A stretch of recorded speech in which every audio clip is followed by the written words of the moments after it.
కక్కుతున్న Donald Trump మరోసారి కుట్ర చేశారు. భారత్లో యాపిల్ ఉత్పత్తుల తయారీ అవసరం లేదని ఆ సంస్థ సీఈఓ టిమ్ కుక్ సలహా ఇచ్చారు. యాపిల్ ఐఫోన్ ఉత్పత్తిని భారతదేశానికి తరలించవద్దని, అమెరికాలో తయారీపై దృష్టి పెట్టాలని కోరినట్లు డొనాల్డ్ ట్రంప్ ప్రకటించారు. ఇక గత ఏడాది యాపిల్ ఐఫోన్ల అతిపెద్ద తయారీదారుల్లో భారతదేశం ఒకటిగా నిలిచింది. యాపిల్ ఉత్పత్తులను భారత్లో తయారు చేయడం తనకు ఇష్టం లేదన్నారు ట్రంప్. అమెరికా వస్తువులపై సుంకాలను పూర్తిగా ఎత్తివేస్తామంటూ భారత్ జీరో టారిఫ్ ఆఫర్ ఇచ్చిందని తెలిపారు. భారత్ ను ట్రంప్ ఎందుకు టార్గెట్ చేస్తున్నారు, భారత్ కౌంటర్ ఎలా ఉండబోతుందో ఇవాళ డిఎన్ఏలో మా ఎడిటర్ భరత్ తో డిస్కస్ చేద్దాం. భరత్, అమెరికా అధ్యక్షుడు డొనాల్డ్ ట్రంప్ ఇండియాను మళ్ళీ టార్గెట్ చేశారనుకోవాలి. ఇటీవల ట్రంప్ తీరు చూస్తుంటే అసలు ఏమనుకోవాలి? అంటే ట్రంప్ మాటల్ని సీరియస్ గా పట్టించుకోవడం చాలా మంది మానేశారు. రోజు ఏదో ఒకటి మాట్లాడుతూ ఉంటాడు, ఏదో దేశం మీద, ఏదో వ్యక్తి దాని మీద. సో అందులో భాగంగానే ఇవాళ కూడా మాట్లాడడానికి అనుకోవచ్చు.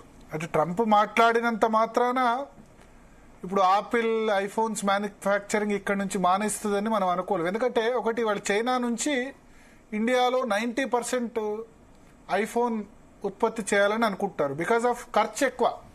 అమెరికాలో ఉత్పత్తి చేయొచ్చు, కానీ అమెరికాలో ఉత్పత్తి చేస్తే చాలా ఖర్చు కదా. ఇండియాలో ఉత్పత్తి చేస్తే వాళ్ళకి ప్రాఫిట్ ఉంటుంది. ఏ కంపెనీ అయినా ఏం చూసుకుంటుంది? ప్రాఫిట్ చూసుకుంటుంది కదా. రెండవది, ఇప్పుడు టెస్లా ఉంది. టెస్లాకి సంబంధించి ట్రంప్కు మొత్తం క్యాంపెయిన్ చేసింది టెస్లా అధినేత ఎలాన్ మస్కే. ఆయన కూడా భారతదేశంలో టెస్లా ఫ్యాక్టరీ ఇక్కడ పెడతాము, ఇక్కడ తయారు చేస్తామంటే ఆయన కూడా ఆబ్జెక్ట్ చేస్తున్నారు. బట్ దానికి ఆయన కూడా వాళ్ళ అత్యంత సన్నిహితుడైన ఎలాన్ మస్క్ నే అంగీకరించినప్పుడు బిజినెస్ వ్యాపార కంపెనీలు ఎట్లా అంగీకరిస్తాయి? బట్ రకరకాలుగా ఇవాళ మళ్ళొకసారి టోన్ కూడా మార్చారు ట్రంప్. నేనే కారణమని కాదు, కానీ నేను సహాయం చేశాను, ఆ విరమణలో నాది కూడా పాత్ర ఉందని చెప్పారు. అయితే భారత్ కూడా పూర్తి స్థాయిలో ఖండించదు. అంటే అమెరికా అస్సలు కారణం కాదు. ఎందుకు ట్రంప్ మాటలను ఎవరు రోజు ఏదో ఒకటి మాట్లాడుతూ ఉంటాడు, వదిలిపోతు, కాబట్టి సీరియస్ గా తీసుకోరని కూడా అనుకోవచ్చు. మరి యాపిల్ మ్యానుఫ్యాక్చరింగ్ యూనిట్లు భారత్ లో పెట్టవద్దని టిమ్ కుక్ సూచించారు కదా, మరి దీని ఇప్పుడు ఆయన మాటల్ని ఫెడ్ చైర్మన్ జెరోమ్ పావెల్ వినట్లేదు. వడ్డీ రేట్ల తగ్గింపు విషయంలో, దాని విషయంలో కదా. ఫెడ్ అంటే అక్కడ అమెరికాలో రిజర్వ్ బ్యాంక్ లాగా ఇంట్రెస్ట్ రేట్ తగ్గించాలా వద్దా అని నిర్ణయం తీసుకునేది. ఒక విధంగా ప్రపంచ స్టాక్ మార్కెట్లన్నీ కూడా ఫెడ్ నిర్ణయానికి అనుకూలంగా ఉంటాయి. సో ట్రంప్ చెప్పిన ప్రతిదాన్ని అక్కడ వాళ్లే సీరియస్ గా తీసుకున్నప్పుడు మనం అంత సీరియస్ గా తీసుకోవాల్సిన అవసరం లేదు. మనతో పాటు కనగంటి రమేష్ గారు ఉన్నారు ప్రస్తుతం. రమేష్ గారు నమస్తే. ఏంది ట్రంప్ కామెంట్స్ చూస్తే ఇవాళ మళ్ళీ ఒక కామెంట్ చేశారు. సరే, ఐఫోను, యాపిల్ దాని పక్కన పెడితే పూర్తి స్థాయిలో నేనే కారణం, మొత్తం నా వల్లే జరిగిందని చెప్పిన ఆయన ఇవాళ కొంచెం టోన్ మార్చారు. నేనే అని చెప్పలేను కానీ నాది కూడా ఉంది రోల్ అని అంటారు. సో దీన్ని మన వాళ్ళు అవుట్ రైట్ గా ఖండించట్లేదు, బట్ ఇండైరెక్ట్ గా మేము డైరెక్ట్ గా మాట్లాడుకున్నామని చెప్తున్నారు. ఎందుకు అలాగా? భరత్ గారు, నేను పిహెచ్డి, నా subject matter American studies sir. Delhi Jawaharlal Nehru university school of international స్టడీస్లో. సో నేను ఏం చెప్పినా మీకు కొంత రీసెర్చ్, దాని వెనక కొంత అకాడమిక్ బ్యాక్గ్రౌండ్తోనే చెప్తాను. సో జనరల్గా ఎలా ఉంటుందంటే, when a president of the United States of America, that too the most powerful nation on earth, technologically, economically and military wise, he would like to, అంటే ఆయన తప్పనిసరిగా ఒక క్రెడిట్ తీసుకోవడానికి ప్రయత్నం చేస్తారు. బట్ మన భారత్ తరపున కూడా మన డాక్టర్ ఎస్ జయశంకర్ గారు, మా ఢిల్లీలో మా జేఎన్యూ సీనియర్ మాకు సార్, ఆయన he's doing an excellent job as a foreign minister of India, as we all know. Plus Bharat also చెప్పింది ఏమనంటే, we are not happy with what the White House, the president of the United States of America has told about ceasefire ని నేనే దగ్గర కూర్చోబెట్టి నేనే చేశాను, nuclear ఆర్మగడన్ అంటారు. అంటే అణ్వాయుధాల మీద జరిగే ఒక మారణ హోమాన్ని నేనే ఆపాను అనే ఈ క్రెడిట్ తీసుకోవటం అనేది అంతగా మాకు రుచించలేదని వెరీ సటిల్ అంటే very call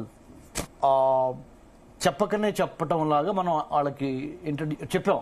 we are not happy about, it's not palatable అన్నాం, అంటే మాకు రుచించట్లేదని చెప్పాం మనం. సో చెప్పకనే చెప్పడం ఎందుకు? Right, very smart question. I want appreciate you. ఎందుకంటే right now we are not in that kind of a position to say on face డిప్లొమసీలో దౌత్యం అంటే అదే భరత్, నీకు తెలియదే ఉంది. మనకి ఇష్టం అంటే ఇది ఎందుకంటే పబ్లిక్ చాలా మంది అడుగుతారు. అర్థం మన కామన్ పబ్లిక్ అర్థం కావాలి ఎందుకు అమెరికా అధ్యక్షుడు చెప్తాను. డైరెక్ట్ గా ట్వీట్ చేసిన ఇప్పుడు ప్రతిపక్షాలు మోడీ గవర్నమెంట్ తిట్టిపోస్తున్నాయి. చెప్తాను, దానికి చెప్తాను. Yeah. ఇప్పుడు భారత్ పాక్ మధ్య జరుగుతున్న దాన్ని ప్రామాణికంగా తీసుకొని ప్రెసిడెంట్ ట్రంప్ చేసిన వ్యాఖ్యలు అవన్నీ గమనించిన తర్వాత మనకు ఒక ఐడియా వస్తుంది. ప్రపంచంలో ఎన్నో జియో పాలిటిక్స్, భౌగోళిక, రాజకీయ, ఆర్థిక పుష్ అండ్ పుల్స్ ఉంటాయి. బిగ్ పిక్చర్ అర్థం చేసుకోవాలి మనం. బిగ్ పిక్చర్లో ఇండియా వెనకబడకూడదు. ముఖ్యంగా ఓ పక్కన చైనా, ఇంకో పక్కన రష్యా, ఇంకో పక్కన బ్రెజిల్ అండ్ మనకి యూరోపియన్ యూనియన్, ఇవన్నీ పవర్ బ్లాక్స్. ఈ పవర్ బ్లాక్స్ మధ్యలో భారత్ తన ఉనికిని కాపాడుకుంటా, తన ఇమేజ్ని కాపాడుకుంటా ముందరికెళ్లే పరిణామ క్రమంలో కొన్ని గివ్ ఇన్స్ ఉంటాయి. అంటే గివ్ అండ్ టేక్ పాలసీ అనుకోండి ఇంగ్లీష్లో. తెలుగులో చెప్పాలంటే కొన్ని చోట్ల తగ్గాలి, కొన్ని చోట్ల అసలు తగ్గకూడదు. ఎక్కడ తగ్గాలి, ఎక్కడ తగ్గకూడదు అనే ఒక విచక్షణని పాటిస్తా చాలా జాగ్రత్తగా ఫారెన్ పాలసీని డ్రైవ్ చేసుకుంటా we have to navigate the troubled waters. ఒక సముద్రంలో ఒక షిప్ ఎట్లయితే ఒక అల్లకొల్లోలంగా ఉన్న సముద్రంలో నుంచి దాటి ప్రశాంతంగా తన గమ్యస్థానానికి చేరే ఈ ప్రయాణం ఎలా అయితే ఉందో, అలాంటిదే అంతర్జాతీయ సంబంధాలలో అతి జాగ్రత్తగా రాజకీయంగా, ఆర్థికంగా, మిలిటరీ పరంగా, డిప్లొమాటిక్, దౌత్యపరంగా ముందరకెళ్లాల్సిన పరిణామ క్రమం. కాబట్టి అమెరికాని పూర్తిగా మనం సైడ్ చేయలేము, అలా అని అమెరికాతో పూర్తిగా ఏకీభవించి అన్నిటికీ సలాం కొట్టలేము.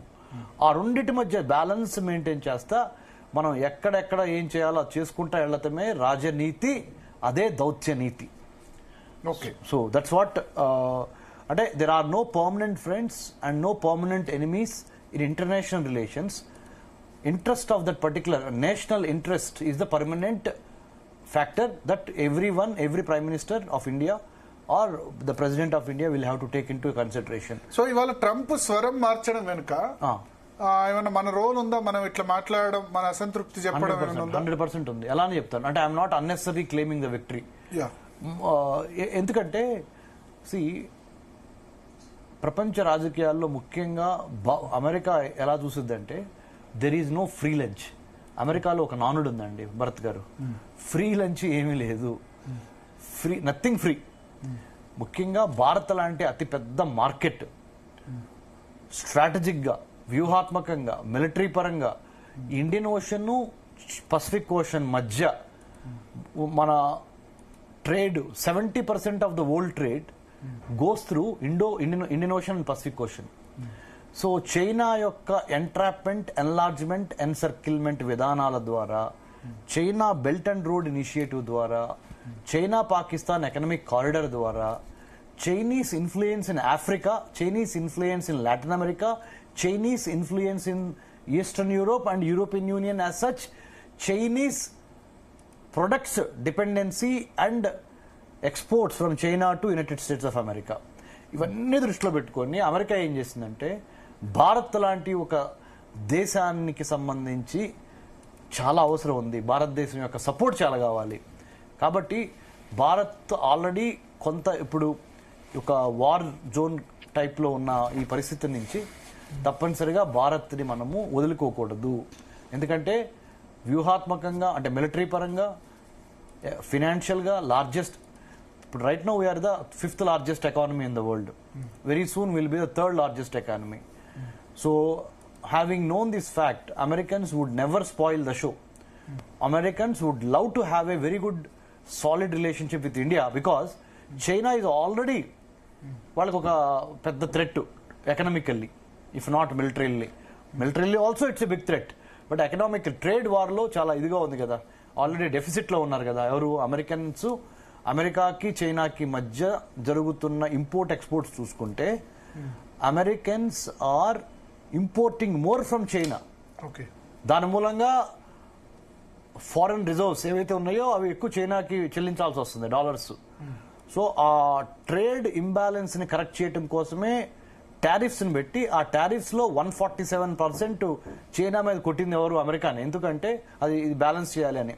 Okay. So what I'm trying to say is, Americans and the President Donald Trump very clearly understood the largest democracy on the planet Earth. అతి పెద్ద ప్రజాస్వామ్యము భారతదేశము, అతి పురాతన ప్రజాస్వామ్యం అమెరికా, రెండు కలిసి చట్టాపట్టాలు వేసుకొని ప్రయాణం చేస్తే గానీ communist party of China led చైనాని కొట్టలేము. కాబట్టి ఇక్కడ మనము చాలా జాగ్రత్తగా ఈ సంకేతాలన్నీ గమనించారు ప్రెసిడెంట్ ట్రంప్. అందుకనే తన వాయిస్ ని టోన్ డౌన్ చేసుకొని మొన్న నేను ఇంకో మాట కూడా అన్నారు భరత్, మీ దృష్టికి వచ్చే ఉంటుంది అది. 1000 సంవత్సరాల్లో కాశ్మీర్ కాన్ఫ్లిక్ట్ అన్నారు, తర్వాత దాన్ని కూడా ఆయన 4 ఖర్చుకున్నారు. ఇవాళ కూడా మళ్ళీ 1000 సంవత్సరాలు. అదే చెప్తున్నా. ఆయనకి పొలిటికల్ అడ్వైజర్స్ ఉంటారు కదా, వాళ్ళు చెప్పినప్పటికీ ఈయనకి ఆ తొందరలో నోటుకొచ్చినట్టు. అంటే ఇప్పుడు కాశ్మీర్ ఏర్పడే ఇండియాకి ఫ్రీడమ్ వచ్చే 78 ఏళ్ళు అయింది అంతే మనకి, 1947 నుంచి. అంతమంది కాశ్మీర్ సమస్య ఎక్కడ వచ్చింది మనకి లేదు. ఇవాళ ఏమన్నాడని ఒకసారి దాన్ని ట్రంప్ ఇవాళ అన్నది ఖతార్ లో మాట్లాడారైనా, పీసీఆర్ మన దగ్గర బయట ఉంటే రెడీ పెట్టుకోండి, ప్లే చేయగలరు. I don't want to say I did. బయట ఉంటే రెడీ ఉందా?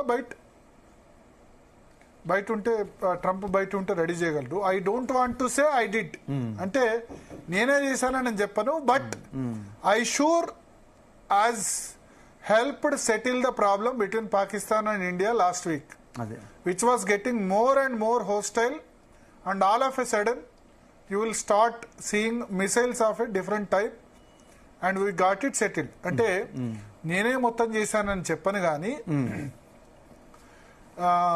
I'm sure I helped settle the problem.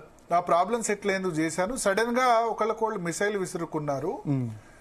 ఆ సిచ్యువేషన్ లో అటువంటి సిచ్యువేషన్ నుంచి బయటపడ్డాం. I hope I don't walk out of here and 2 days later find out that it's not settled. అంటే మొదట్లో జోక్యం చేసుకోవద్దు అనుకున్నాను, బట్ 2 days తర్వాత ఇది ఇంకా సెటిల్ కాలేదని చెప్పి, but I think it is settled and we talk to them about trade. దీని తర్వాత ఇప్పుడు సెటిల్ అయింది అండ్ ట్రేడ్ గురించి మాట్లాడుతున్నాం. Let's do trade instead of, and Pakistan was very happy with that and India was very happy with that and I think they are on the way. అంటే వాణిజ్యం చేయాలనుకుంటున్నాం, యుద్ధాలు కాదు అని చెప్తూనే US President Donald Trump says they have been fighting for about 1,000 years in all fairness. 1000 సంవత్సరాలుగా కొట్లాడుకుంటున్నారండి. 1000 సంవత్సరాల క్రితం ఇండియా పాకిస్తాన్ అంతా కలిసే ఉన్నాయి. అఖండ భారత్ ఉంది. అసలు రాజా హరిసింగ్ ఇదే కాదు, ఆఫ్ఘనిస్తాను, బర్మా, ఇక్కడ దాకా ఉన్నాం మనం, మలేషియా వరకు, ఇండోనేషియా, జంబూద్వీపం వరకు ఉన్నాం. So they have been fighting for about 1000 years in all fairness. So I said, you know, I could settle that up. I could settle. Let me settle it up and let's get them all together. How long have you been fighting for about 1000 years? So mali 1000 years annaru. Oh, that's a lot. I am not sure about that. I am not sure about settling. That's a tough one. They have been fighting for a long time. It was really going to be escalating out of control.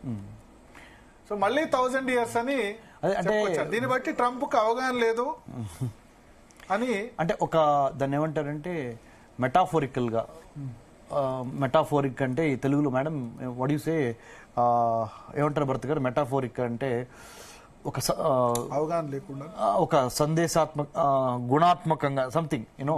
అంటే he means that we have been fighting for long. ఎప్పటి నుంచో పోరాడుతున్నారు, కాకపోతే ఆ 1000 అనే అంటే 1000 అనే మాట వాడారు ఆయన.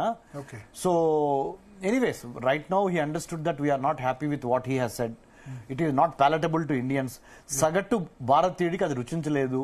నేనే వచ్చాను, నేనే ఆపాను. చాలా మందికి నేను బయట కూడా సీజ్ ఫైర్ కాల్పుల ఒప్పందం అనవసరంగా మనం వెళ్ళామేమో, కొట్టేయాల్సింది. This is the public pulse. బయట ఎవరితో మాట్లాడిన ఇదే మాట అంటున్నారు. అంటే మధ్యలో ఎందుకు ఆపాం మనం? పూర్తి చేయాల్సింది కదా, అంటే గొడవ వెళ్ళిపోయేది కదా. This is the public pulse. ఆక్రమించేంత వరకు అసలు పబ్లిక్ ఉన్నారు. అదే ఒకటి మళ్ళీ వాళ్ళ ఆక్యుపైడ్ కాశ్మీర్ ని, ఆక్రమిత కాశ్మీర్ ని మళ్ళీ మనలో కలిపేంత వరకు, మళ్ళీ ఆక్రమితం అయిన దాన్ని మళ్ళీ మనం తీసుకునేంత వరకు, తిరిగి తీసుకునేంత వరకు that is the one of the objectives of operation Sindoor. ఒకటేంటి, పాక్ ఆక్రమిత కాశ్మీర్ ని తిరిగి అఖండ భారత్ లో కలపటము. రెండోది, పాకిస్తానీ మిలిటరీ ఇన్స్టలేషన్స్ తో పాటు పాకిస్తానీ ముల్లా అంటే టెర్రర్ క్యాంప్స్ ని కొడతాము. అన్నిటికీ మించి వైటల్ ఇన్స్టలేషన్ సెక్యూరిటీ అంటారు. అంటే మనిషి శరీరంలో ఎట్లయితే ప్రధాన అవయవాలు ఉంటాయో అలానే ఒక జాతికి సంబంధించిన పోర్ట్లు, ఎయిర్పోర్ట్లు, rocket launching centres, nuclear thermal విద్యుత్ శక్తి కేంద్రాలు, ఇంకా మిగతా ఇంపార్టెంట్ అసెంబ్లీస్, బ్యాంక్స్, వీటిని కొడితే గానీ పాకిస్తాన్కి బుద్ధి రాదు అనేది కూడా ఒకటి ఉంది. ఆపరేషన్ సింధూర్ 2.0లో we have gone to that extent of dismantling the Pak infrastructure, logistics and infrastructure. First phase లో ఓన్లీ టెర్రర్ క్యాంప్స్ మీదే కొట్టాం మనం, భరత్ గారు. సో ఐ థింక్ వీఆర్ నేను అంతర్జాతీయ సంబంధాలు, విదేశీ వ్యవహారాలు, రక్షణ సంబంధాల మీద పరిశోధన చేస్తున్న వాడిగా నేను చెప్తుంది ఏంటంటే ఇది ఓన్లీ పాజ్ మాత్రమే. ఒకటి మనం we have to read between the lines. ఆ రీడ్ బిట్వీన్ ద లైన్స్ లోనే సత్యం ఉంటుంది. ఆ రెండు లైన్స్ మధ్య ఏంటంటే, our cabinet committee on security, the highest body related to security matters of the country, any terror attack against India will be construed as an act of raising war against India. అంటే ఇదివరకిట్లాగా మీరు పాకిస్తాన్ ప్రేరేపిత ఒక ఉగ్రవాద సంస్థ వచ్చి మమ్మల్ని కొడితే మేము చేతులు కట్టుకొని కూర్చోని ఓన్లీ ఉగ్రవాద సంస్థను చంపి పాకిస్తాన్ మిలిటరీని వదిలేస్తాము అనేది పాత స్ట్రాటజీ, పాత రకమైన పాలసీ, ఓల్డ్ పాలసీ అది. The new policy given the challenges ahead is the moment any terror organization hits Bharat, India, okay, we will construe అంటే మేము దాన్ని అట్లా అన్వయించుకుంటాం. ఏమని, మా ప్రభుత్వం మీద, మా దేశం మీద చేసిన దాడిగానే బై మీ దేశము. So we are now delinking. Bharat గారు, అంతర్జాతీయ సంబంధాల్లో, ఇంటర్నేషనల్ రిలేషన్స్ లో 3 యాక్టర్స్ ఉంటారు సార్, మన సినిమా యాక్టర్స్ లాగా, మెనీ క్యారెక్టర్స్ లాగా. చెప్పనా సార్? ఒకటి, there are actors, there are state actors, there are non-state actors. Non-state actors అంటే తెలుగులో అర్థం ఏంటంటే ఉగ్రవాద మిలిటెంట్ సంస్థల్ని నాన్ స్టేట్ యాక్టర్స్ అంటారు. వాటికి లెజిటిమసీ ఉండదు, దాన్ని నాన్ స్టేట్ యాక్టర్ అంటారు సార్. తర్వాత స్టేట్ యాక్టర్స్ అంటే ప్రజలు, ప్రభుత్వము, ప్రదేశము సార్వభౌమాధికారం కలిగిన ఒక నేషన్ స్టేట్ ని స్టేట్ యాక్టర్ అంటారు సార్. తర్వాత యాక్టర్స్ అంటారు. యాక్టర్స్ అంటే ఇంపార్టెంట్ ఇంటర్నేషనల్ ఆర్గనైజేషన్స్ అనమాట, like United nations, IMF, world bank, వీటన్నిటిని ఇంపార్టెంట్ యాక్టర్స్ అనమాట ఈ ప్రపంచ రాజకీయాల్లో. ఈ ముగ్గురు కలిపి actors, state actors, non state actors అని 3 ఉన్నాయి. ఇప్పుడు వరకు ఏంటి, నాన్ స్టేట్ యాక్టర్ అంటే ఒక టెర్రరిస్ట్ సంస్థ ఏదైనా ఒక దేశం నుంచి వచ్చి మన దేశాన్ని కొడితే మనం ఓన్లీ ఆ టెర్రరిస్ట్ ని అంతవరకు మాత్రమే ఆలోచించేవాళ్ళం. ఇప్పుడు అలా కాదు. ఎందుకు? లెసన్స్ నేర్చుకున్నాం, గుణపాఠాలు నేర్చుకున్నాం, దెబ్బలు తగిలి ఉన్నాం, అవమానాలు, మనుషులను కోల్పోయి ఉన్నాం. ముంబై 26/11లోను, పెహల్గామ్ అటాక్ 2025 ఏప్రిల్ 22న. వాటి నుంచి నేర్చుకున్న లెసన్స్ ద్వారా ఇప్పుడు క్యాబినెట్ కమిటీ ఆన్ సెక్యూరిటీ, గౌరవ నరేంద్ర ప్రధానమంత్రి మోడీ గారు, national security advisers Ajit Doval గారు, అమిత్ షా గారు, రాజ్నాథ్ సింగ్ గారు, జయశంకర్ గారు, నిర్మలా సీతారామన్ గారు ఈ కమిటీ కూర్చొని ఒక cabinet committee on security, national security advisory board, national security secretariat council అంటారు సార్. ఇవందరూ కలిసి కూర్చొని తీసుకున్న నిర్ణయం ఏంటంటే, any act by any terror organisation will be treated as raising of war against India by Pakistan. Okay, so మనతో పాటు పెంటపాటి పుల్లారావు గారు కూడా జాయిన్ అయ్యారు. పుల్లారావు గారు, జీ తెలుగు న్యూస్ కోసం సమయం కేటాయించిన ధన్యవాదాలు సార్. రెండు విషయాలు. ఒకటి, ఇవాళ ట్రంప్ మాట్లాడింది ఐఫోన్స్ గురించి ఒకటి. రెండోది, మళ్ళీ వాళ్ళు మాట్లాడారు, అయితే పూర్తి స్థాయిలో యుద్ధం ఆపింది నేను అని చెప్పను కానీ నా రోల్ ఉంది అని అంటారు. ఏది కరెక్ట్ యాక్చువల్లీ? ఒకటి, స్ట్రైట్ అవే మన ఫ్రెండ్ కూడా అక్కడ ఉన్నారంతా, మన ఎక్స్పర్ట్ కూడా పక్కనే ఉన్నారు. నమస్తే సార్. నమస్తే సార్. మెయిన్ థింగ్ ఏంటంటే, యాపిల్ ఫోన్స్ మీద ట్రంప్ చెప్పేది కొత్త కాదు. అతను యాపిల్ కంపెనీ ఫోన్ మ్యానుఫ్యాక్చరింగ్ చైనాలో 30-40 ఎన్నో ఉన్నాయి, అన్ని ఇక్కడ షిఫ్ట్ చేయాలి అంటున్నాడు. ఆ యాపిల్ చైర్మన్ చాలా intelligent man Tim Cook. Trump చెప్పిన మాట ఇది కాదందో ఆయన చేసే పని ఆయన చేస్తాడు. ఆయన చేసే పని 2017-20 నుంచి ట్రంప్ ప్రెసిడెంట్ గా ఉన్నప్పుడు అది మూవ్ చేశాను ఒక ఫ్యాక్టరీ ఏదో కట్టాడు అంతే. ఎక్కువగా ట్రంప్ తో గొడవద్దు అని చెప్పించారు. ట్రంప్ కూడా ఆయన చెప్పింది ఆయన దేశం ఇంట్రెస్ట్ తో చెప్పాడు. ఎందుకంటే చైనా నుంచి ఫ్యాక్టరీలు అన్ని ఇండియాకి వెళ్ళిపోతున్నాయి, చైనాను వదిలేస్తున్నాయి, మనకు లాభం ఏంటని చెప్పాడు. అది మనం తప్పు పట్టుకోకూడదు. యాపిల్ కి తప్పకుండా యాపిల్ కంపెనీకి భారతదేశంలో ఒక పెద్ద మార్కెట్, ప్రొడక్షన్ ఫెసిలిటీస్ చేయొచ్చు. ఇక్కడ ఈజీగా ఉన్నది, ఎన్నో విధానాలన్నీ ఇక్కడ అవసరం కూడా. భారతదేశం కూడా ఎన్నో యాపిల్ ఫోన్స్ మేము పెద్ద డిమాండ్, మా దేశం మీరు ఎక్కడ పెట్టాలన్నా తప్పదు. వాళ్ళకి ట్రంప్ ఏదో అన్నాయన్నీ ఎవరు చేస్తున్నారు, ఆయన అంటాడు మర్చిపోతాడు, నెక్స్ట్ గోల్ పోస్ట్కి వెళ్తాడు. ఆయన మిడిల్ ఈస్ట్ వెళ్ళి ఆయన చేసిన గందరగోళం ఆశ్చర్యమైన ప్రాబ్లమ్స్ క్రియేట్ చేశాడు అమెరికాకి, అందరికి. అది ఆశ్చర్యమైన ప్రాబ్లమ్స్. అది మనం అంత సీరియస్ గా తీసుకోకూడదు.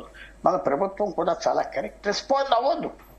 అతను చెప్పిన దానికల్లా రెస్పాండ్ అవుతే ఏదో వస్తుంది. యాపిల్ ఫోన్ ట్రంప్ పెట్టొద్దు, ఇక్కడ పెట్టొద్దు అన్నాడు, అది యూ కెన్ ఇగ్నోర్ ఇట్.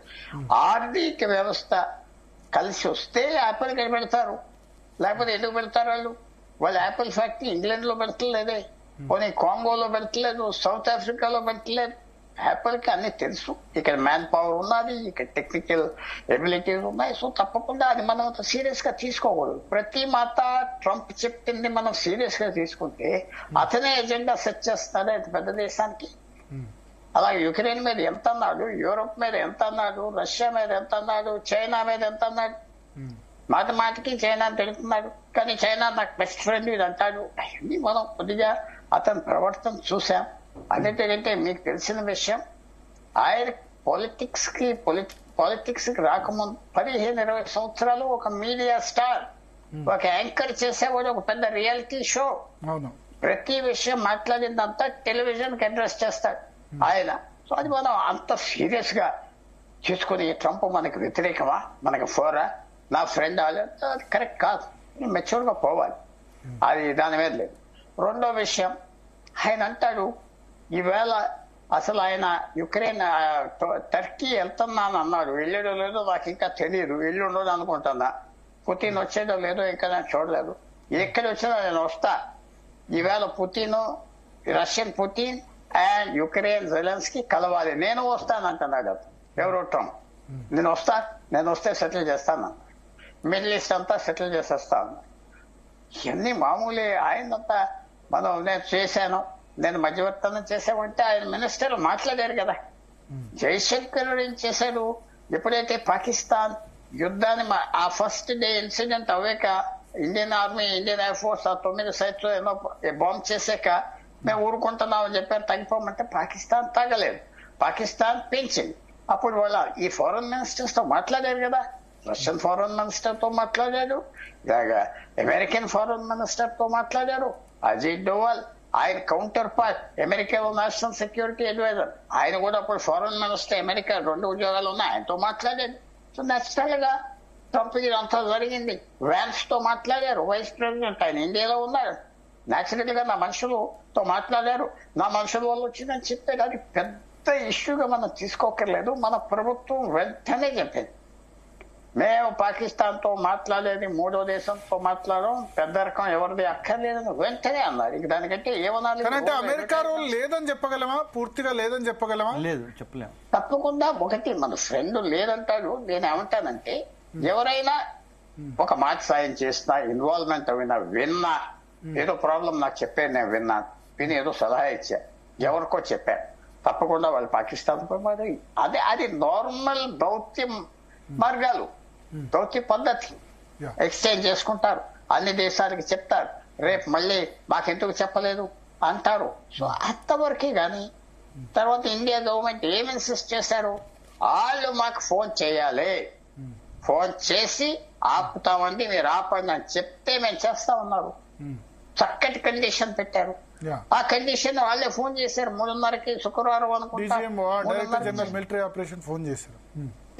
చేశారు. వాళ్ళు ఫోన్ చేస్తేనే మేము పలుకుతాం, మీరెవరు చెప్పినా మేము వినాం. ఆ సిస్టమ్ కూడా పెట్టారు. పాకిస్తాన్ అలాగే మాట్లాడారు. తర్వాత పాకిస్తాన్ ప్రధానమంత్రి ఏదో ట్రంప్ కి థ్యాంక్స్ చేద్దాం అంటే లైడే ఏదో అలా పొగిడితే ఏదో పిలుస్తారు, భారతదేశం వాళ్ళలాగా తోక కుక్కలాగా పెట్టుకుని పరిగెడతారు అనుకున్నాడు. అదేం జరగలేదు కదా, అయిపోయి. తర్వాత ఒకటి భరత్ గారు, ఏమీ లేని సమయంలో 1971 ఒక నెలకి వారానికో 10 వాళ్ళు గోధుమలు బియ్యం తీసుకొచ్చి మన దేశానికి ఇస్తే తిండి లేనప్పుడు రేషన్కి అమెరికాని అన్ని దేశాలని ఏమన్నా మనం ఎదవుతున్నాం. ఇప్పుడు ఎవరు పట్టించుకుంటారంటే కొంచెం మర్యాదగా మాట్లాడారు. మీరు వచ్చి నేనేదో పెద్ద మనిషిగా సాయం చేస్తానంటే అవతల పొమ్మనకూడదు కదా. చూస్తామండి, అక్కర్లేదండి అని చెప్తాం. మర్యాదగా మాట్లాడాలి. ఈ విరోధం తెచ్చుకునే పని కాదు ఇది. ట్రంప్తో మర్యాదగా మాట్లాడాలి. ఆయన మర్చిపోతాడు, ఇంకో విషయానికి వెళ్ళిపోతాడు, అంతే. మళ్ళీ ఎప్పుడో మళ్ళీ ఇండియా వస్తాడు, టీవీ మీద ఏదో అంటాడు. అది మనం ట్రంప్ విధానాలు తెలుసుకుని వాళ్ళ ప్రభుత్వం చాలా బాగా చేస్తున్నారు, బాగా హ్యాండిల్ చేస్తున్నారు, అందరితో మంచి సంబంధాలు పెట్టుకున్నారు అక్కడ నేను భావిస్తున్నాను.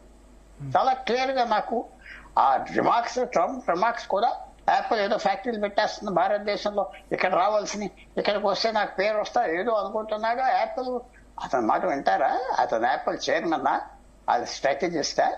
వాళ్ళు చేసే పదాలు చేసుకుంటారు. మనమే దయవుంచి యాపిల్ ఫ్యాక్టరీలు ఇక్కడ 3 పెట్టలేదు, అవసరం ఉండి ఇక్కడ పెట్టారు. అది కూడా మనం గమనించుకోవాలి. అందులో వాళ్ళ లాభం కూడా ఉంది, అమెరికా వాళ్ళ లాభం. అంటే సార్ పుల్లారావు గారు, మీరు డిఎన్ఏ షోకి ఈ యుద్ధం ముగిసిన తర్వాత మీరు తొలిసారి వస్తున్నారు కాబట్టి మీ ఒపీనియన్ ఏంటి? భారత్ ఆ సమయంలో సీజ్ ఫైర్ కి ఏదైతే ఉందో అది కరెక్ట్ నిర్ణయమా? ఇంకో 2-3 రోజులు 3-4 రోజులు కంటిన్యూ కావాల్సిందా? 100% కరెక్ట్ నిర్ణయం. అదే నా వ్యూ ఏంటంటే, ఎప్పుడు యుద్ధాలు స్టార్ట్ అయ్యాక ఏ రూట్ మీద వెళ్తాది, ఎలా వెళ్తాది ఎవరు చెప్పలేం. ఒక చెడ్డ ఇన్సిడెంట్ జరిగింది అనుకోండి, పాకిస్తాన్ మధ్యన భారతదేశం మధ్యన యాక్సిడెంట్ ఏదో అవ్వింది అనుకోండి మనకి, అదే యుద్ధాన్ని డిఫైన్ చేస్తాను. ఆగిపోయే పరిస్థితి వస్తాయి. ఇవన్నీ యుద్ధం ఒక మార్కెట్కి వెళ్ళి సూపర్ బజార్కి వెళ్ళి కొనుక్కునేది కాదు. అందరికంటే పెద్ద విజయం యుద్ధం చేయకుండా విజయం సాధించాలి. మినిమం యుద్ధం చేశారు. మినిమం యుద్ధం చేసి ఆగుదామంటే పాకిస్తాన్ రెచ్చిపోయి ఒప్పుకోలేదు కాబట్టి అనుకోని పరిణామాలు పాకిస్తాన్కి వచ్చింది.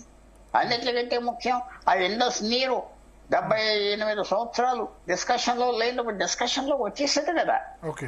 ప్రజలు అక్కడ ఉన్న 25 కోట్ల మంది, ఇక్కడ 145 కోట్ల మందికి ఎవరికి అప్పుడు వరకు ఇండస్ నది నీరు మనం ఇస్తున్నామా? ఏదో అందరు ఎక్స్పర్ట్స్ వాళ్ళకి తెలుసు, మళ్ళాంటి కొద్దిగా చదువుతున్నామంటే తెలుసు. కానీ ఇంత పరిస్థితి 80% నీరు పాకిస్తాన్కి వచ్చేది భారతదేశం నుంచి వస్తా ఉంటే వాళ్ళు ఇలా చేస్తున్నారా? భారతీయులు ఆలోచిస్తున్నారు, పాకిస్తానీలు కూడా ఆలోచిస్తున్నారు.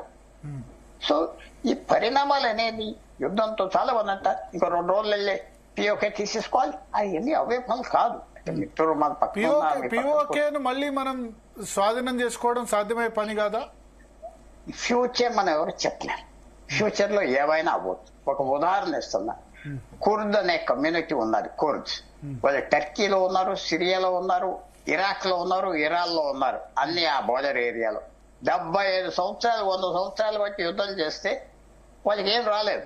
సడన్ గా అమెరికా వెళ్ళి ఇరాక్ లో యుద్ధం మొదలు పెట్టేస్తే ఆయనగా దేశం వచ్చేసి. ఇవన్నీ ఎప్పుడవుతాయి మనం చెప్పలేము.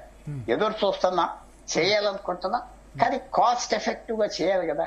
మనం వెళ్ళి 1000 మందిని చంపేయలేం కదా, వాళ్ళు చేస్తారు కదా. ఇవన్నీ సమస్యలు అలా వేడిగా పెట్టాం. అవకాశం ఎలాగుంటుంది, ఫ్యూచర్ ఎలాగుంటుంది, అక్కడ పబ్లిక్ అన్హ్యాపీ అవుతారా? ఇప్పుడు బలూచిస్తాన్ అవుతుంది, మిగతాది అవుతుంది. అంతేగాని మనం ఏదో సైన్యం పంపిస్తున్నా వస్తామంటే వాళ్ళు ఊరుకోరు కదా. ఎప్పుడు మెయిన్ థింగ్ ఒకటి భరత్ గారు, తప్పవచ్చు, యుద్ధం అనేది అన్ప్రిడిక్టబుల్. అన్ప్రిడిక్టబుల్. ఎంత మీరు బలవంతుడైనా. రష్యా వెళ్ళింది 15 రోజులు అన్నాడు, 20 ఫిబ్రవరి 22 ఆంబవంతో ఇమ్రాన్ ఖాన్ తో కూర్చున్నాడు. ఆయన కథలంతా వింటా పుతిన్. ఏమైంది? 3 సంవత్సరాలు వాళ్ళకి ఆయిల్ డబ్బు లేకపోతే ఖతం అయిపోయింది. అలాగే అమెరికా కూడా ఆఫ్ఘనిస్తాన్ వెళ్ళి, అంటే రష్యా ఉక్రెయిన్ లాగా 2-3 సంవత్సరాలైనా ఫాల్స్ ప్రెస్టేజ్ కు యుద్ధం చేస్తున్నారు తప్ప దాన్ని ఎవరు గెలవలేదు. అంతేనా? ఎవరు గెలవలేదు. మనం అటాక్ చేయాలి, వాళ్ళు డిఫెండ్ చేస్తారు. అటాక్ చేసే వాళ్ళకి 4 రెట్టింపులు పవర్ ఉండాలా, 5 ఉండాలా, మిలిటరీ ఎక్స్పర్ట్స్ చెప్తారు. తర్వాత అన్నిట్లకంటే ఏంటంటే మనం యుద్ధానికి చైనా 1979లో వియత్నాం వెళ్ళింది. మీకు బుద్ధి చెప్తామని. బుద్ధి ఎవరు నేర్చుకున్నారు? ఆఖరికి చైనాను వాళ్ళు బాధి కొట్టేశాక వాళ్ళు బాధి కొట్టేశాక పూర్తిగా వాళ్ళు మళ్ళీ యుద్ధానికి వెళ్ళలేదు ఇప్పటి వరకు. చైనా 1979 నుంచి పెట్టంటారు బోర్డర్ యాక్షన్స్ చేస్తున్నారు రష్యా మీద, బోర్డర్ దగ్గర సోల్జర్స్ ఫైరింగ్ అంతేగాని యుద్ధానికి వెళ్ళలేదే. ఒక్క సైనికుడిని పంపించలే ఇంకో యుద్ధానికి అమెరికా పంపించినట్టుగా, రష్యా పంపించినట్టుగా. అందువల్ల మనం చూసేది ఏంటంటే ఈవేళ యుద్ధం అనేది మనం ప్రిపేర్ ఉండాలి, రెడీ ఉండాలి. ఎదరవాడు ఆగలి కదా మన మీద. కానీ మనం వెళ్తున్నా ముహూర్తం పెట్టుకుని మాత్రం ఎవరేళ్ళు. ఎన్నో విశేషమైన ఇంకొక సెంటెన్స్ కూడా చెప్తాను మీకు. 1905లో ఈ రష్యా నేవీ పంపించింది జపాన్, ఒక్క రోజులో చంపేస్తాం వాళ్ళంతా అడవి మనుషులని. 9 నెలలు పట్టిన వాళ్ళన్నీ జపాన్ జరుగుతాను. యుద్ధం మార్నింగ్ స్టార్ట్ చేస్తే మధ్యాహ్నానికి వాళ్ళని ముంచేశారు. రష్యా దెబ్బతో 500-600 సంవత్సరాలు ఉన్న సామ్రాజ్యం, రష్యన్ సామ్రాజ్యం పడిపోయిన 10 సంవత్సరాలు. యుద్ధం అనేది తెలియని వాళ్ళు అన్నాం మనం వెళ్ళిపోదాం. సో అది తెలివైన నిర్ణయం సీజ్ఫైర్ అంటే. కొద్దిమంది చాలా తెలివైన నిర్ణయం. ఇందిరాగాంధీతో కంపేర్ చేస్తున్నారు. ఆమె స్పీచెస్ బయటకు వస్తున్నాయి. అమెరికా ఒత్తిడికి మనం తలొగ్గాం. ఇందిరాగాంధీ అప్పటి ప్రెసిడెంట్ కలిసి బయటకు వచ్చి మేము మీ మిత్ర దేశం గాని మీరు మా యజమాని కాదు, మీరు చెప్పింది మేము వినడం వెంటనే ఆమె బయటకు వచ్చింది. సాహసంగా యుద్ధం చేసి పాకిస్తాన్ మట్టి కల్పించింది. బంగ్లాదేశ్ ఒకటి మీ మాట కట్టవచ్చా. ఈవేళ 71లో బంగ్లాదేశ్ వేరే చేశాం కాబట్టి ఈవేళ పాకిస్తాన్ మన నెత్తి మీద, బంగ్లాదేశ్ మన నెత్తి మీద కూర్చున్నది. ఏం సాధించారు మీరు బంగ్లాదేశ్ తీసుకొచ్చి? ఆ రోజు అలా ఉంచేస్తే పాకిస్తాన్ తో చస్తా ఉండరు కదా. ఈవేళ పాకిస్తాన్ ఒక శనిది ఇస్తారు, వేరే అవ్వారు. 75 నుంచి మనకి వాళ్ళ ప్రభుత్వాలన్నీ సగం ప్రభుత్వాలు మనకి వ్యతిరేకం. మిలిటరీ గవర్నమెంట్స్ వచ్చినాయి అన్ని వ్యతిరేకం. మనకి వ్యతిరేకం. అంటే ఈస్ట్ పాకిస్తాన్ కంటిన్యూ అయి ఉంటే ఇటువైపు కూడా ఇబ్బంది కదా. ఎప్పుడు హిస్టరీ చదివేటప్పుడు, హిస్టరీ చూసేటప్పుడు 10 మంది ఉంటే 15 అభిప్రాయాలు ఉంటాయి. నా అభిప్రాయం కరెక్ట్ అనే దాంట్లో లేదు. కానీ తిరిగి వెనక్కి చూస్తే ఈవేళ అంత తప్పు చేసామా 1971లో? అలా వదిలేస్తే ఏమైపోదు? మనకి హెడేకే లేదు కదా. వాళ్ళు చస్తా ఉండరు. నీకే నువ్వేదో పాకిస్తాన్ సగం చేస్తే విజయం వస్తుంది. విజయం ఎక్కడ వచ్చింది చెప్పండి? అదొకటి. 2006 అనుకుంటున్నా, మెమరీ నేను చెప్తున్నా, ఏదో గూగుల్ రెఫరెన్స్ కాదు మంది. నేపాల్ పెద్ద విశేషంగా రాజాను ఓవర్త్రో చేసేద్దాం, ప్రజాస్వామ్యం వస్తుంది అని అప్పుడున్న గవర్నమెంట్ అనవసరంగా ఒప్పుకున్నారు. 2006 నుంచి ఈ వేళ వరకు 15 ప్రభుత్వాల 16 ప్రైమ్ మినిస్టర్స్ నేపాల్ ఉండి ప్రతి ఒక్కడు చైనా మనిషి. మన బోర్డర్ విషయాలే వాళ్ళు ప్రశ్నిస్తున్నారు. 1 కోటి మంది నెపలీస్ ఎక్కడున్నారు? వాళ్ళు ఉన్న జనాభా 3-4 కోట్లు, 5 కోట్లు. సో అది తప్పు కదా. ఈవేళ ఎందుకు ఒప్పుకున్నారు ఆ రోజు నేపాల్ రాజాను తీసేయడానికి? వాడు ఉంటే మన స్నేహితుడు కాదు, మన విరోధి కాదు. 300 సంవత్సరాలు బట్టి గెలుచుకుంటా వస్తున్నారు. అది మీరు వెంటనే యుద్ధానికి వెళ్ళిపోదాం ప్రజలు. అలా అమెరికా అనుకుని ఇరాక్ వెళ్ళారు యుద్ధానికి. ఇరాక్ అమెరికా వెళ్ళి సదాం హుసేన్ తీసేసినందుకు అరాచకం తీసుకొచ్చి ఇరాన్ పెరిగిపోయింది, మిగతా దేశాలు పెరిగిపోయినాయి. అందరినీ కంట్రోల్ చేసేవాడు సదాం హుసేన్. అనవసరంగా తీశారు, అరాచకం తీసుకొచ్చారు. $ట్రిలియన్స్ అమెరికన్స్ ఖర్చు పెట్టారు, ట్రిలియన్స్. సో మీరు ఒకటి ఏ పరిణామం బంగ్లాదేశ్ ఆవిష్కరణ లేదా బంగ్లాదేశ్ నువ్వు అక్కడ విడిపోకుండా ఈస్ట్ పాకిస్తాన్ కంటిన్యూ అయి ఉంటే బాగుండేది. అది చేయడం చారిత్రక తప్పిదం అంటారా? 100%. దాన్ని ఎవరైనా కాదంటే I will be very happy to change my opinion. నాకు కంపెనీ లేదు. వాళ్ళ వల్ల బెనిఫిట్ ఏమొచ్చింది మనకు? వాళ్ళకి నీరు ఇచ్చాం, రేజ్ ఇచ్చాం, డబ్బు ఇచ్చాం, తిండి ఇచ్చాం. మన క్లయింట్ లాగా. ఏది మనం వాళ్ళు మన మీద ఆధారపడినందుకు మనం ఆనందపడే లాభం ఏంటి? ఇప్పుడు ఏం మెసేజ్ వెళ్తుంది బంగ్లాదేశ్ కి? అక్కడ ఇండస్ నదే కాదు, ఇక్కడ గ్యాంజీస్ బ్రహ్మపుత్ర సంగతి చూసుకో. మీరు ఒక విషయం చెప్తున్నా, బంగ్లాదేశ్ నుంచి వారం రోజులు ఒక్క కిక్కురు మన సౌండ్ వచ్చిందా? రాలేదు కదా, మాట్లాడలేదు కదా. పాకిస్తాన్ డిఫెన్స్ మినిస్టర్ వెళ్ళాడు, పాకిస్తాన్ ISI చీఫ్ వెళ్ళాడు, ఎవరు పిలవట్లేదే. ఆశ్చర్యపోయాడు ఈ వార్ ఎలా వెళ్తాను. పాకిస్తాన్ పరువు పోయింది. సో నేను సింపుల్ గా చెప్పేది, వార్ అన్ప్రిడిక్టబుల్. తెలివితేటలు ఉన్నవాడు వార్ లేకుండా ఆబ్జెక్ట్. పాకిస్తాన్ లో ఎందుకు సంబరాలు చేసుకుంటారు, మన దగ్గర ఎందుకు సంబరాలు చేసుకోవట్లేదని కొద్దిమంది అడుగుతున్నారు. వాళ్ళు గెలిచాం అని ర్యాలీలు తీస్తున్నారు. షాహిద్ ఆఫ్రిది వాళ్ళు. అదే ఇది సంబరాలు అనేది తెలియని వాళ్ళు చేసుకుంటారు. ఇది ఇంకా మనం బిగిసిపోవాలి, ఇంకా తయారవ్వాలి. తప్పులు చేశావు. ఆ రోజు సెక్యూరిటీ లేకుండా ఏప్రిల్ 20 గురించే జరిగింది కదా. మన సెక్యూరిటీ అంత వీక్ ఇవాళ తెలిసిపోయింది కదా. ఆ రోజు అమిత్ షా మీటింగ్ పిలిచి పార్లమెంటరీ పార్టీస్ అందరినీ చాలా గొప్ప మాట అన్నాడు. నేను ఎందుకు పిలిచానంటే మేము తప్పు చేశాం, మేము ఫెయిల్ అవ్వాం, అందుకనే మిమ్మల్ని పిలిచి చెప్తానికి పిలిచాను అన్నాడు. సైలెంట్ అయిపోయారు అందరూ. అలాంటి తప్పులు చాలా ఉన్నాయి, కనపడని తప్పులు ఉన్నాయి. ఇది ఒక మనకు ఆపర్చునిటీ సరి చేసుకోవటానికి. ఒకటి మాత్రం భారతదేశానికి తప్పదండి, పాకిస్తాన్తో మనకి 80 సంవత్సరాలు బట్టి విరోధం, చైనాతో డైరెక్ట్ ఓపెన్ విరోధం 60 సంవత్సరాలు అనుకుంటున్నా. ఇంకా కంటిన్యూ అవుతుంది. ఇది ఇంకో 100 years కంటిన్యూ అవుతుంది. 80 సంవత్సరాల 100 సంవత్సరాల ఆల్రెడీ 80 సంవత్సరాలు అయిపోయింది. అది ప్రజలు ఏదో అయిపోయింది అనుకుంటే విషయం లేదు. స్టెప్ బై స్టెప్ ఓపిక్ గా భారతదేశం ఇంకో 80 years 100 years ఇంకో 5 తరాలు చేస్తే అప్పుడు ఏమన్నా సొల్యూషన్ రావచ్చు. సొల్యూషన్ అంత సింపుల్ కాదు. మిడిల్ ఈస్ట్ లో ఇజ్రాయెల్ ది ఆయా యుద్ధాలు ఇప్పుడు 80-90 సంవత్సరాలు జరుగుతున్నాయి. అందువల్ల చెప్పాల్సింది ఏంటంటే ఇది ఒక లెసన్. ప్రజలు కూడా చెప్పాలి. ప్రజలు ఎలాగున్నారు, నాకేమి ఇస్తావు, నాకు ఏ ఉద్యోగాలు ఇస్తావు, నాకు ఎంత ఇస్తావు అంటున్నారు. కానీ దీని గురించి పేట్రియాటిజం, రాజ్యాంగం ఎలా ఉంటుంది, ఈ సైనికుల గురించి మన దేశాన్ని యూనిఫై చేసి యూనిటీ చేసి కాపాడుతున్నారు కాబట్టి ఇవన్నీ ఉంటున్నాయి. ఒక బాంబు ఢిల్లీ మీద పడి ఉంటే కోర్టులు మూసేద్దరు, అందరూ ఎవరి కాదు పారిపోదు. మన ఫోర్సెస్ ప్రొటెక్ట్ చేసి అక్కడ దాకా వచ్చింది. పాకిస్తాన్ క్లెయిమ్ చేసింది హిసార్ దగ్గర మేము ఆపేసామని. అదే వాళ్ళు ట్రై చేశారు. నేను ఇందాక ఏమన్నా యుద్ధం స్టార్ట్ అయ్యాక పొరపాటున నాన్న మాట చలకే పొరపాటున ఒక రాకెట్ 10 రాకెట్స్ ల్యాండ్ అవునాయి అనుకోండి, వాడు ఎంత అల్లరైపోతుంది, అలసట వచ్చేది, ప్యానిక్ వచ్చేది. ఇవన్నీ మనం చాలా అంటే భారతదేశం మీద ఒక రాకెట్ పడి కొంత ప్రాణ నష్టం జరిగినా చాలా ఇబ్బంది. అంటే మిసైల్స్ మనం వేసినప్పుడు వాళ్ళు కూడా వేసినప్పుడు కరెక్ట్ వాళ్ళు వేస్తారు. మనం సుపీరియర్ దేశం కదా. మన పాకిస్తాన్ మన మొదలు ఎంత. చైనా సపోర్ట్ లేకపోతే అసలు మనతో మాట్లాడగలరా? మన ఇంటికి కూడా రాలేరు. అంటే మనతో మాట్లాడటానికి లేదు. చైనా ఉన్నది, చైనా డబ్బిస్తుంది, సైన్యాన్ని మేపుతుంది, అన్ని ఇచ్చింది, ఎక్విప్మెంట్ ఇచ్చింది, ఆర్మీకి జీతాలు ఇస్తుంది, ఆర్మీ బూట్స్ కూడా చైనా నుంచి వస్తాయి, జోళ్ళు వేసుకుని అంతా చైనా ఇస్తుంది. వాళ్ళకి చౌక ఆర్మీ దొరికింది, మనతో దెబ్బలాడటానికి రెడీగా ఉన్నారు. ఆ లింక్ ఇరగొట్టగలరా ఎవరైనా? అది స్ట్రాటజీస్ కావాలి. పాకిస్తాన్ చైనా లింక్ ఇరగొట్టగలరా? చైనాతో మనం ఏమైనా ఒప్పందానికి రాగలవా? వాళ్ళ బోర్డర్స్ డిస్కస్ చేయను అంటున్నారు. చైనా ఏంటంటే తగు ఇలాగ ఉండాలి, ఇలాగా ఈ సెగ ఉండాలి. ఇలా ఉంటే భారతదేశం మన్మోహన్ సింగ్ అన్నట్టుగా స్టడీగా ఓ 10 రోజుల తర్వాత బోర్డర్ లో మళ్ళీ ఏదో టెన్షన్ వస్తుంది, మళ్ళీ ఓ నెలపోయికి వస్తుంది. 2015లో మన ఫ్రెండ్ కరెక్ట్ చేయొచ్చు రమేష్ గారు, తారీఖు మైండ్ నుంచి చెప్తా, మెమరీ నుంచి, జీ జిన్పింగ్ మహాబలిపురంలో ఉన్నప్పుడు నరేంద్ర మోడీతో వాళ్ళ సైనికులు డోక్లాం దగ్గర గొడవ పెడతారా? అది నరేంద్ర మోడీ గారు కూడా అడిగేదండి. అడిగి ఏంటిదంటే అది అలాగ ఉంటుంది, మనం ఎలాగ ఉంటాం అన్నట్టుగా ఏదో మాట చెప్పేది అని బయటకు వచ్చింది.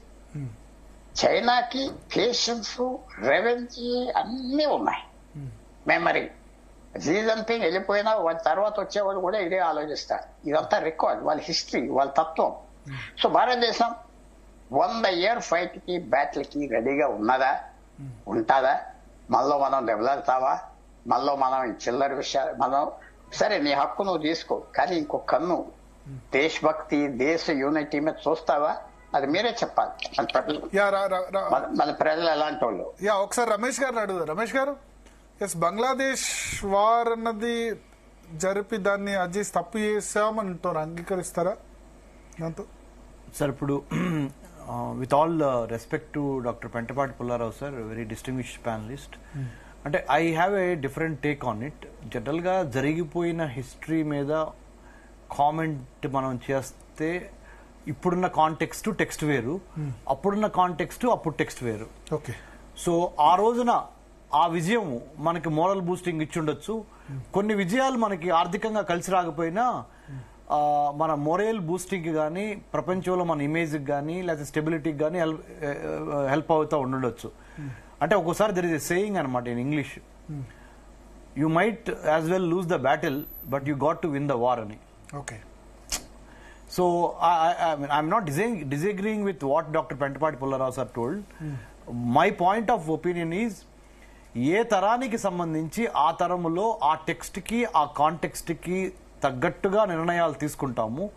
At present under BJP, let's say NDA, Shri Narendra Modi గారు and the team, council of ministers, whatever the decisions that they are taking or have been taken in the recent past are in tune with the current geopolitical, geostrategic realities. Okay. అక్కడ వరకు నేను ఆపి నేను ఒక మాట చెప్తాను important ఇక్కడ.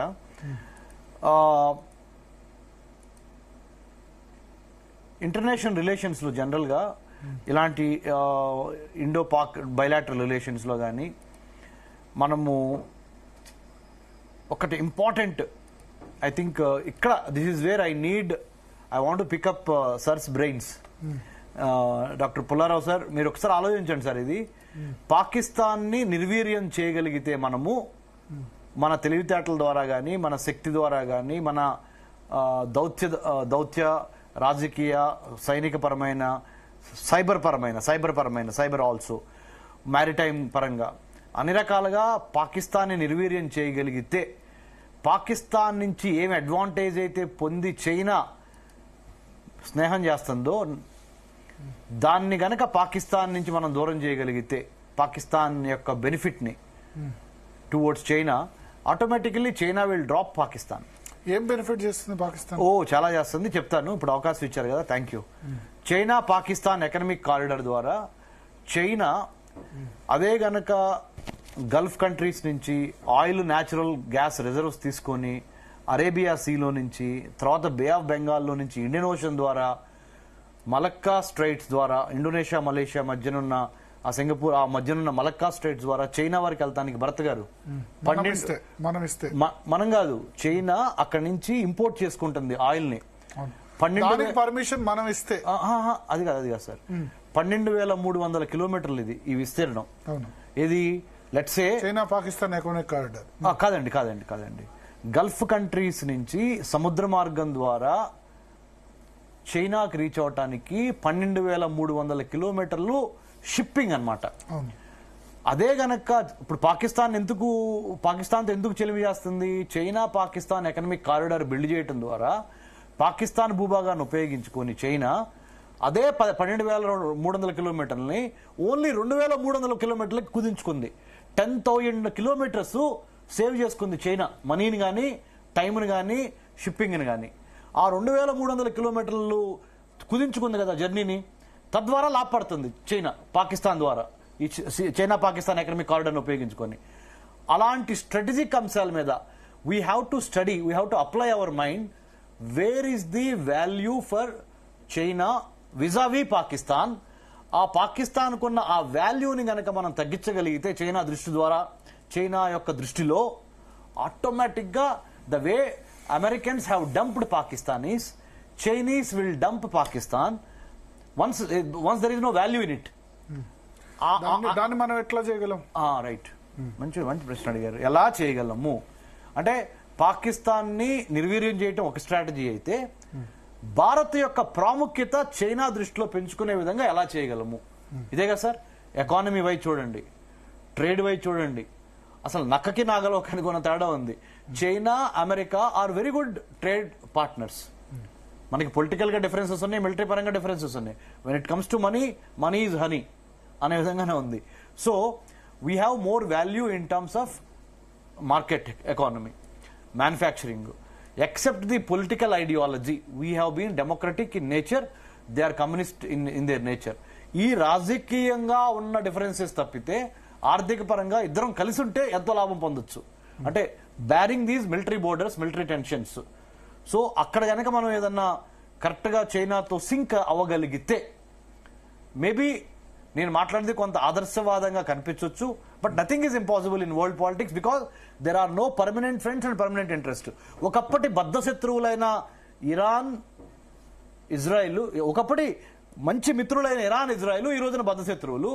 ఒకప్పుడు అంటే మంచి మిత్రులైన అమెరికా, చైనా ఈ రోజున బద్ధ శత్రువులు. So anything can happen in the world politics. రాజకీయ చంద్రంగంలో ఏదైనా జరగవచ్చు. మన రాజకీయ పార్టీలో చూస్తాము, తెలంగాణ తెచ్చిన కాంగ్రెస్ పార్టీని వాళ్ళ తెలంగాణ నుంచి వెళ్ళిపోమంటున్నారు కేసీఆర్ గారు. అంటే చెప్తున్నా నేను, what I'm trying to say is, Telangana ఇచ్చింది ఎవరండి? కాంగ్రెస్ పార్టీయే కదా. ఈ రోజున కాంగ్రెస్ పార్టీ ఇక్కడ రాజ్యాధికారం చేస్తుంటే ఉపయోగం లేదంటున్నారు. అంటే what I'm trying to say is, అసలు ఎప్పుడు కలిసి పోటీ చేయని కాంగ్రెస్ అను టీడీపీ కలిసి పోటీ చేసింది. అంటే రాజకీయాల్లో politics of convenience of marriages are very very common. అలాగే ప్రపంచ రాజకీయాల్లో కూడా anything can happen any time. So కాబట్టి see you can't choose your friend. నీ స్నేహితుడిని you can choose your friend, but you can't choose your neighbour. నీ పక్కన వాడిని నువ్వు సెలెక్ట్ చేసుకోలేవు, వాడిని దాయదేశంగానే ఉంటాడు ఎప్పటికైనా. నీ స్నేహితుడిని బట్టి నువ్వు సెలెక్ట్ చేసుకోవచ్చు, that's in your hand. So we have to apply our brain, mind, logic, heart or reason, whatever you say, but make sure. ఇందాక డాక్టర్ పెంటపాటి పుల్లారావు సార్ ఒక అద్భుతమైన మాట అన్నారు, మినిమం వార్ మ్యాక్సిమం విక్టరీ కొట్టాలి తెలివిగలవాడైతే. ఇంకో మాట కూడా అన్నారు ఆయన సార్, అసలు యుద్ధానికి వెళ్లకుండానే మనం వెళ్ళి అక్కడ రొమ్ము తీర్చుకొని నిలబడితే ఎదుటివాడు చూసి పారిపోవాలి. That is called deterrence capacity అంటారు ఇంటర్నేషనల్ రిలేషన్స్ లో. అంటే the moment you step in to the battle field, శత్రువుకి వెన్నులో చలుబుట్టి వీడిని మనం కొట్టలేము, వీడితో సంధి చేసుకుంటేనే బెటరు అనే స్థాయి కన్నా ఎదగాలి మనం. So the choice is with us, the ball is in our court, what to pick up, what not to pick up.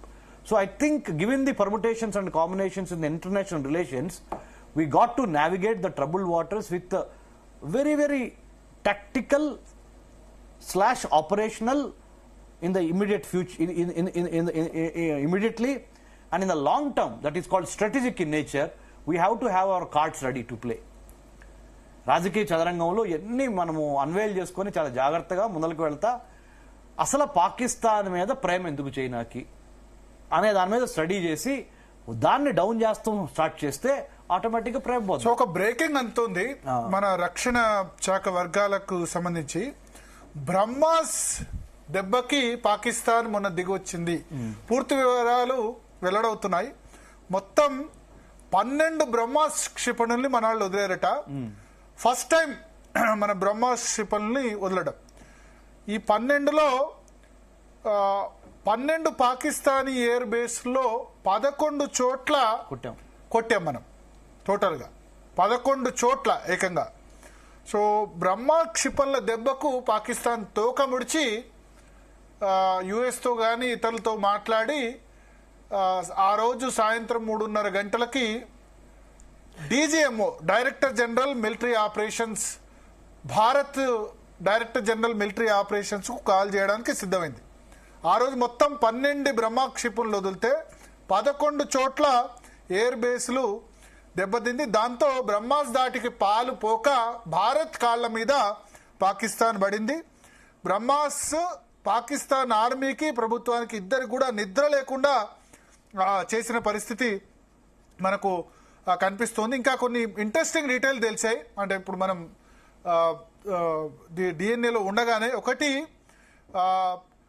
following Pakistan-based terror attack in Pahalgam on April 22nd, which killed scores of Indian citizens on the basis of their religion, India responded with precision strikes on Pakistani terror camps like Muridke and Bahawalpur on May 7th. So, దాని తర్వాత ఎప్పుడు start అయిందంటే on the intervening knight of May 9th and 10th, మే 9వ తేదీ 10వ తేదీ మనం కాల్పుల విరమణ ప్రకటించాం.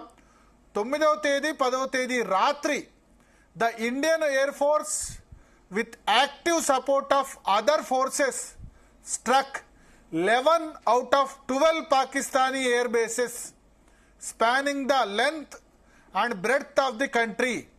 అంటే మొత్తం మే 9వ తేదీ 10వ తేదీ రాత్రి మధ్యలో అర్ధరాత్రి మొత్తం డైరెక్ట్గా అప్పటి వరకు మనం గుర్తించాం. మే 7th కేవలం టెర్రరిస్ట్ క్యాంపుల్ని మాత్రమే టార్గెట్ చేశాం. కానీ పాకిస్తాన్ ఎప్పుడైతే డ్రోన్స్ మే 8th నుంచి స్టార్ట్ చేసిందో, డ్రోన్ అటాక్స్ మన మీద స్టార్ట్ చేసిందో, అప్పుడు మనం పాకిస్తానీ మిలిటరీ ఇన్స్టాలేషన్ మీద అటాక్ స్టార్ట్ చేశాం. రాత్రి ఆ రోజు అర్ధరాత్రి 12 పాకిస్తానీ ఎయిర్ బేస్ల మీద దాడి చేస్తే 11 చోట్ల సక్సెస్ అయింది. Intervening knight of 9th and 10th, అంటే అర్ధరాత్రి 12 నుంచి పొద్దున వరకు కూడా. అది లెంత్ అండ్ బ్రెత్, అంటే పాకిస్తాన్ లోని అన్ని ఎయిర్ బేసెస్ కూడా, రావల్పిండి ఎయిర్ బేస్, దాన్ని ఏమంటే నూర్ అల్ హక్ ఎయిర్ బేస్ కానీ దాంతో సహా అంటే మిలిటరీ హెడ్ క్వార్టర్తో సహా అన్ని చోట్ల కూడా ఎఫెక్ట్ చేసింది. And cripple their Chinese supported air defence system. వాళ్ళకి చైనీస్ సపోర్ట్ ఉంది. మనకు S-400 కదా మనకుంది డిఫెన్స్ సిస్టమ్, రష్యన్ మేడ్. వాళ్ళకుంది HQ-9.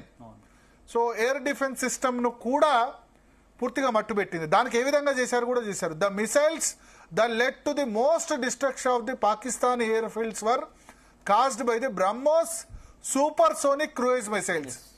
సూపర్సోనిక్ అంటే శబ్దానికంటే వేగంగా, శబ్దానికంటే ఫాస్ట్గా వెళ్లే క్రూయిజ్ మిసైల్స్తో మనం దాడి చేశాం. Along with the scalp missiles fitted on the Rafale fighter jets.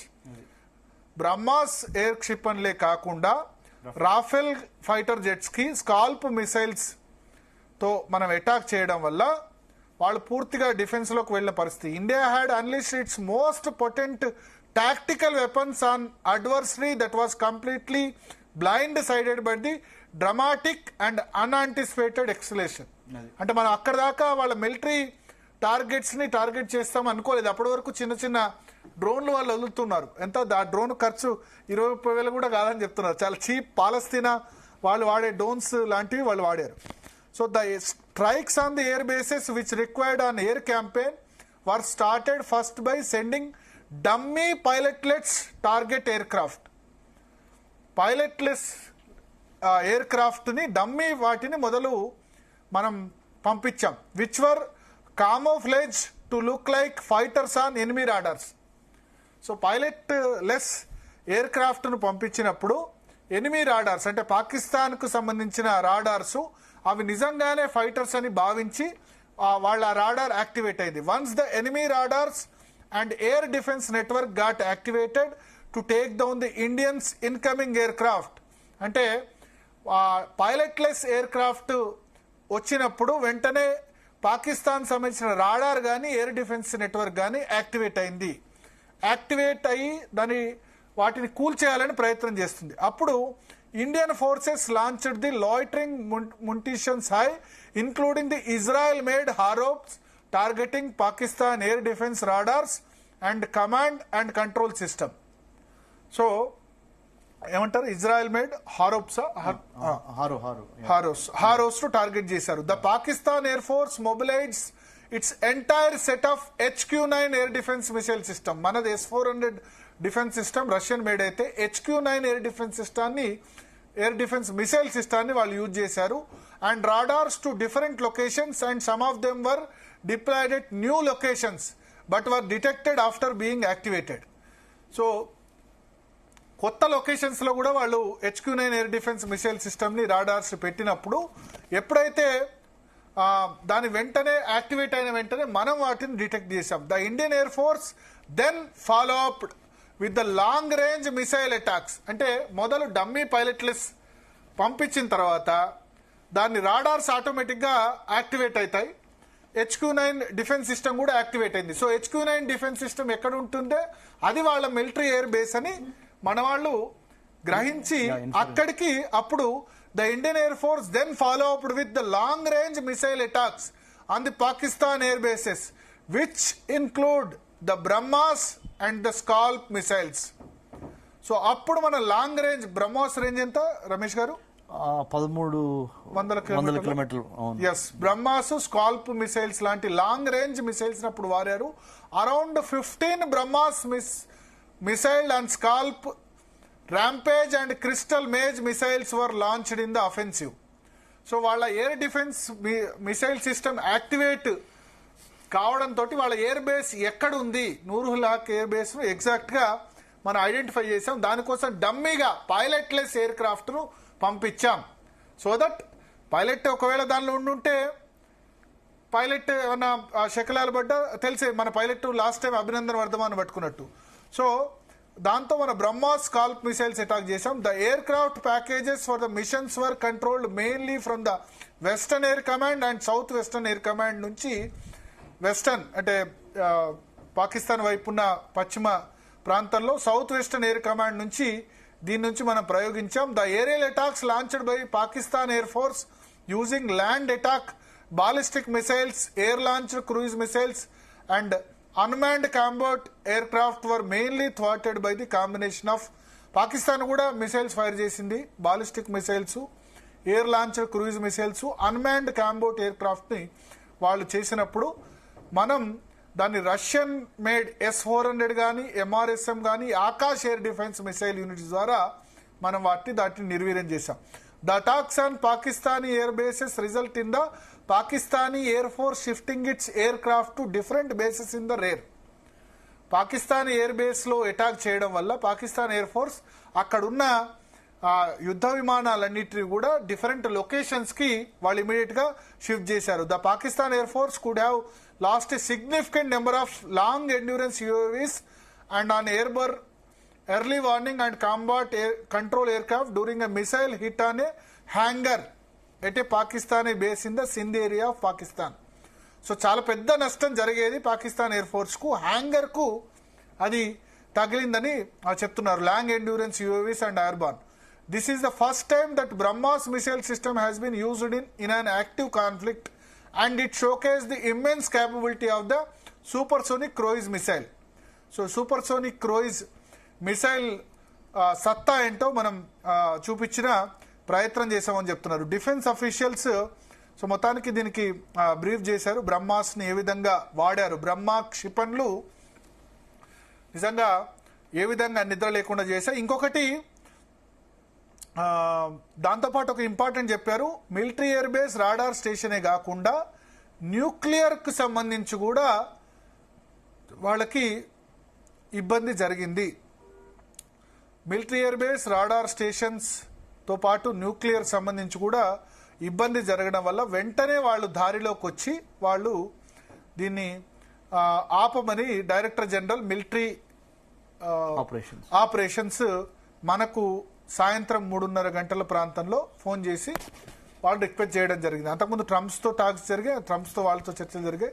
So ఇది ఆ రోజు జరిగిన దాని వెనుక అని చెప్పి మనకు ఇప్పుడే సమాచారం రక్షణ శాఖ వర్గాల ద్వారా మనకు సమాచారం ఉంటుంది. ఇప్పుడు చాలా వరకు మీరు చదివింది భర్త గారు, కాంగ్రెస్ వాళ్ళు లేకపోతే మామూలుగా వేరే ఎవరైనా అడుగుతున్నారు ఎందుకు ఆపారు కాల్పుల విరమణకి, ఎందుకు మనము తలవొగ్గాము, అమెరికాకి ఏమైనా తలవొగ్గామా అంటే అమెరికన్ ప్రెసిడెంట్ చెప్పిన మాటిని ఏమైనా తలవొగ్గామా అన్నదానికి ఇది ఒక క్లియర్ ఇండికేషన్ ఇచ్చేసారు. ఏమనంటే ఇప్పుడు వరకు బ్రహ్మోస్ ఉపయోగించామా లేదా అని 3 days బ్యాక్ కూడా బ్రహ్మోస్ డైరెక్టర్ DRDOకి సంబంధించిన SK మిశ్రా గారు ఆయన కూడా నేను చెప్పనన్నాడు. ఇప్పుడు ఫస్ట్ టైం బయటకు వచ్చింది, బ్రహ్మోస్ ని అఫీషియల్ గా ఉపయోగించాము, 11 టార్గెట్లు కొట్టాము, మీరు అన్న దాంట్లోనే 12 టార్గెట్లలో వాళ్ళకి చాలా గణనీయంగా నష్టం జరిగింది. చాలా తెలివిగా చాలా స్మార్ట్ గా అన్మాన్డ్ కంబాట్ వెహికల్స్ ని మనం పంపిస్తే వాళ్ళు రాడారు మన అన్మాన్డ్ కంబాట్ ఎయిర్ వెహికల్ ని గుర్తిస్తే తద్వారా అక్కడ వాళ్ళ ఇన్స్టలేషన్ అర్థం చేసుకుని అక్కడే బ్రహ్మోస్ పంపించుకొట్టాం.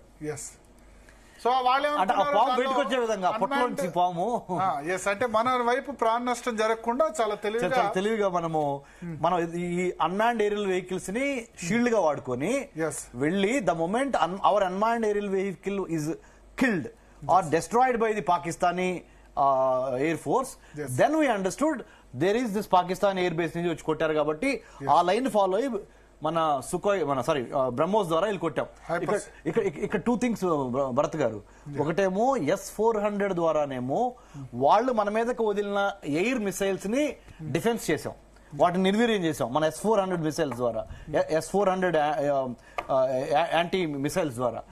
ఇంకోటేమో బ్రహ్మోస్ ద్వారా మనం పెనట్రేషన్ చేసాం. అంటే ఒకటి డిఫెన్సివ్ కి వాడాము, ఒకటి అఫెన్స్ కొట్టాం.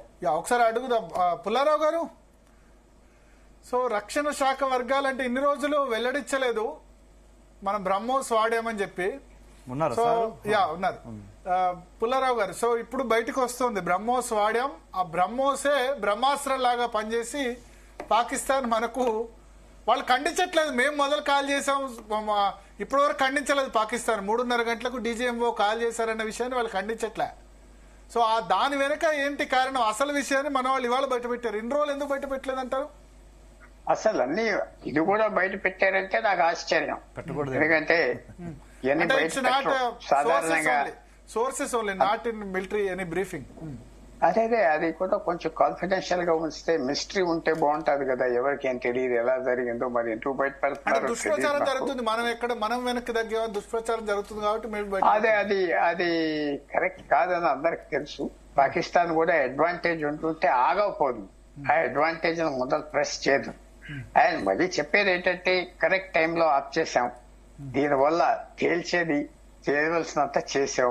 టూ మచ్ గా వెళ్ళకూడదు, తక్కువ వెళ్ళకూడదు. టూ మచ్ డ్యామేజ్ చేస్తే వాళ్ళు రిటైలియేట్ టూ మచ్ గా చేయాలి, ఏముంటే అది. ఇవన్నీ ఎన్నో ఫ్యాక్టర్స్ ఉన్నాయి. తర్వాత ఏదో చిన్న సెంటెన్స్ యాడ్ చేస్తా. ఇందాక మన మిత్రుడు రమేష్ గారు మాట్లాడింది చైనాతో.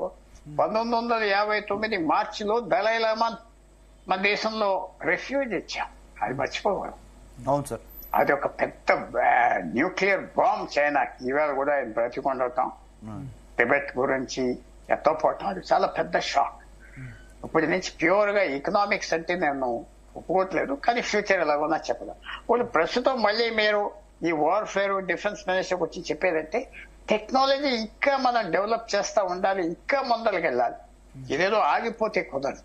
They have to go on working on this, ఇంకా డెవలప్ చేయాలి. వాళ్ళు కూడా అప్గ్రేడ్ చేసుకుంటారు.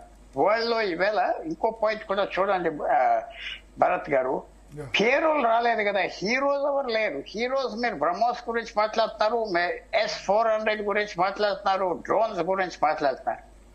ఇది వార్ బై మషీన్స్ చేసే యుద్ధం, ఇది టెక్నాలజీ చేసే యుద్ధం. మనుషులు హీరోలు ఎవరు బయటకు వచ్చారు? ఎవరు రాలేదు కదా. రాఫెల్ జెట్ అన్నాం, రాఫెల్ జెట్కి ఆ క్వాలిటీస్ ఉన్నాయి. సో అందువల్ల భారతదేశం ఇంకా ఎంఫసిస్ టెక్నాలజీ మీద ఇవ్వాలి. టెక్నాలజీ మీద ఇచ్చి ఇంకా మన అడ్వాంటేజ్ తెచ్చుకుంటే అదే పెద్ద మిలిటరీ అడ్వాంటేజ్. ఎంత ఫోకస్ చేస్తారు. ఆర్టిఫిషియల్ ఇంటెలిజెన్స్ వచ్చింది, మనం ఎంతవరకు ముందు వెళ్తాం, అది మాత్రం ప్రభుత్వం తప్పకుండా చేస్తారు అనుకుంటున్నా. అది తప్పకుండా చేస్తారు అనుకుంటున్నా. మన టెక్నాలజీ మీద ఎంఫసిస్ ఇచ్చి జాగ్రత్తగా వెళ్తే ఈ డిఫెన్స్ ఈ విషయాలు అన్నారు కదా, ఇప్పుడు కూడా బయట పెట్టి ఉండవు. ఎందుకు బయట పెట్టారు జనరల్ గా? అంటే సామాన్య ప్రజల నుంచి అడుగుతున్నాను. అడుగుతున్నారు. ఇది ఒక పెద్ద విజయం, ఇది అనుకోని విజయం వచ్చింది భారతదేశానికి, అనుకోని పెద్ద విజయం వచ్చింది. ఇది ఒక రిమార్కబుల్ విజయం. ఈ తారీఖులు ఇది ఆపరేషన్ సింధూర్ నేను అనుకుంటున్నా ఒక ఇంపార్టెంట్ డేట్. అది మా డాక్టర్ రమేష్ ఒప్పుకుంటారో లేదో నాకు తెలియదు, but it's an important date. So ఆ ఉత్సాహం మీద ఇవన్నీ చెప్తున్నారా, మేము ఇలా చేసాం అలా చేసాం, ఏమైనా స్ట్రాటజీ దాని వెనకాల ఉన్నదా? ఏదో ఎదర్వాయికి ఎలాగో తెలిసిపోయింది కదా పాకిస్తాన్కి చైనాకి, మనం దాసేది ఏమున్నది అనుకున్నారా? అవన్నీ మనకు తర్వాత తెలుస్తుంది. ఏదైనా మన టెక్నికల్ సుపీరియారిటీ మనం మెయింటైన్ చేసుకోవాలి, అది మాత్రం మనకి తప్పదు. అది మనకు ఉన్నదని తెలుసు, అది మెయింటైన్ చేసుకోవాలి. ఇంకో మాట కూడా ఏంటంటే చూసారా, బంగ్లాదేశ్ క్వైట్ గా ఉన్నది ఈ వారం రోజులు, లేకపోతే ఇష్టం వచ్చినట్టుగా పేర్లొత్తా మాట్లాడి ఏది చేస్తాం ఇది చేస్తా ఉన్నారు. సో మంచి ఎఫెక్ట్ ఇంపాక్ట్ ఈ సింధూర్ ఆపరేషన్ సింధూర్ భారతదేశానికి తీసుకొచ్చిందని మాత్రం అనుకుంటాం. తప్పకుండా sir. Pullarao sir, I agree with you. బలవంతుడు మాత్రమే శాంతి స్థాపన చేయగలడు అనేది చారిత్రక సత్యము. బలహీనమైన పొజిషన్లో ఉండి శాంతిని మనం కొరలేము, శాంతిని స్థాపించలేము. మీరు చెప్పండి, ఎందుకు మన వాళ్ళు ఎన్ని రోజులు బయట పెట్టలేదు? అంటే ఇది అవసరం లేదు, అవసరం వచ్చింది అనుకుని బయట పెట్టారు సార్. ఇప్పుడు వరకు అవసరం లేదు. Now the time. ఒక టాక్ జరుగుతుంది, రాఫెల్ క్షిపణి మనది పడగొట్టారు పాకిస్తాన్ అని చెప్పి, దాన్ని మన వాళ్ళు ఖండించలేదు. దాని మీద బాగా చర్చ జరుగుతుంది. నిజంగానే జరిగిందా? రాఫెల్ సంబంధించి మనది గ్రౌండ్ అయింది అని చెప్పి. సార్ నాకు తెలిసినంత వరకు I don't have any information on that sir. Maybe Pullarao sir అడగండి. అది జరిగితే బయట పెట్టరు, జరగలేదు అనుకుంటున్నా. అదే దాసే ఎవిడెన్స్ కాదు, అది దాసే ఆ గిబ్రి అన్ని చోట్ల ఉంటుంది, అది దాసే ఎవిడెన్స్ కాదు. వాళ్ళ ఎయిర్ స్పేస్ లో కూడా మనం వెళ్ళలేదు, మన భూమి నుంచే ఫైర్ చేశారు. కరెక్ట్ కాదు అనుకుంటున్నా. పాకిస్తాన్ బట్ న్యూస్ పేపర్ రాసింది హిందూ అనుకుంటా, అదే సరే, నష్టం జరిగిందని చెప్పి భారత ప్రభుత్వం దాన్ని. ఒకటి ఇంపార్టెంట్ కన్క్లూషన్ భరత్ గారు, భారతదేశం నష్టపోయి ఓడిపోయే ఛాన్స్ లేదు. ఓడిపోతే మనకి చాలా పరిణామాలు వస్తాయి. పాకిస్తాన్ ఓడిపోయింది, కింద పడ్డారు, మళ్ళీ లేచి పర్వాలేదు అంటున్నారు వాళ్ళు. భారతదేశానికి ఇలాంటి నష్టం వస్తే మనం సహించగలం. వాళ్ళు ఏమనుకుంటారంటే, నాకేమనుకుంటుందంటే పిఓకే మా నుంచి పోలేదు, అదే గో విక్టరీ అనుకుంటారేమో. ఇంకా అవ్వలేదు కదా భరత్, ఇంకా అవ్వలేదు కదా. అంటే కాదు, ఈ దశలోనే Just pass మాత్రమే. మాకు కేవలం 100 మంది చనిపోయారు, 9 చోట్ల అటాక్ అయింది అంతే, మేము ఇంకెంత పెద్ద నష్టం జరుగుతుంది అనుకున్నాం, జరగలేదు అనుకుంటారేమో. పెద్ద నష్టం వచ్చిందా? ఇండస్ నది అనుకోకుండా టేబుల్ మీదకి వచ్చేసింది. చాలా పెద్ద స్టెప్ ఇది. అంటే ఇది ఇమీడియట్ గా రిపర్కేషన్స్ ఉండవు, లాంగ్ టర్మ్ ఉంటాయి కదా. లాంగ్ టర్మ్ ఉంటాయి. ఇప్పుడు మొత్తం పాకిస్తాన్ కి 25 కోట్లు 30 కోట్ల జనానికి ఇండస్ నది ఎక్కడి నుంచి వస్తుందా అని తెలుసుకున్నారు. భారతదేశం కూడా అందరికి తెలిసిపోయింది. మనం నీరిస్తున్నాం. ఎవరో ఫ్యూచర్ గవర్నమెంట్, ఏ గవర్నమెంట్ వచ్చినా ఇండస్ నదిని మళ్ళీ వాళ్ళకి గిఫ్ట్ చేసేది మాత్రం ఉండదు. ఎందుకంటే ఇది ఓపెన్ సీక్రెట్ అయిపోయింది. మనం నీరిస్తున్నాం, నువ్వు టెర్రరిజం ఆప్ చేస్తావా లేదా? ఆ ప్రశ్న జవాబు పాకిస్తాన్ చెప్పాలి. సేమ్ బంగ్లాదేశ్ కూడా చేయొచ్చు కదా, గంగా నదిని అక్కడ వాళ్ళు ఎక్కువ చేస్తే. బంగ్లాదేశ్ కూడా పెద్ద మెసేజ్ వెళ్ళిపోయింది. పద్మా నది అంటారు కదా, గంగా నదిని పద్మా నది అంటారు కదా. బంగ్లా నది అన్నే ఏదో మొహమ్మద్ యూనస్ నది అన్నే వాళ్ళకు కూడా ఇది ఒక పెద్ద షాక్. అది మనం ఆపేస్తే బంగ్లాదేశ్ కూడా జీవనాడి ఆగిపోద్ది. అదే ఇది ఇప్పుడు ఒకటి హిందువుల మీద బ్రహ్మాస్త్రాలు వాడకూడదు, చూపెట్టాలి, వాడినప్పుడు మినిమం వాడాలి. అది దాంట్లో ఉన్న సీక్రెట్. బ్రహ్మాస్త్రంగా ఉంటారు. అది మేము ఆఫ్ చేస్తాం, నేను ఏం చేస్తామంటే దానికి పరిణామాలు ఉంటాయి. కొద్దిగా ఆఫ్ చేయటం, కొద్దిగా వదలటం, మన ఇష్టం వచ్చినట్టు చేయటం, ఫ్లడ్ వచ్చినప్పుడు వదిలేయటం, కొట్టుకుపోనాయి మళ్ళీ మూయటం, నీరు ఇస్తున్నాం కదా అనుకుంటా పోవాలి. దీంట్లో కూడా పెద్ద స్ట్రాటజీ ఉన్నది, చేస్తారని నేను భావిస్తాను. ఓకే, మీరేమంటారు? అంటే ఇది రైట్ టైంలో బయట పెట్టారంటారా? బ్రహ్మాస్ మిసైల్ సంబంధించి కానీ, అంటే సోర్సెస్ అఫీషియల్ బ్రీఫింగ్ ఉండదు. నేనేమంటానంటే బ్రహ్మాస్ ఒక బ్రహ్మాస్త్రం అని మన వాళ్ళు చెప్తున్నారు. ఇప్పుడు రైట్ టైం రాంగ్ టైం కాదు,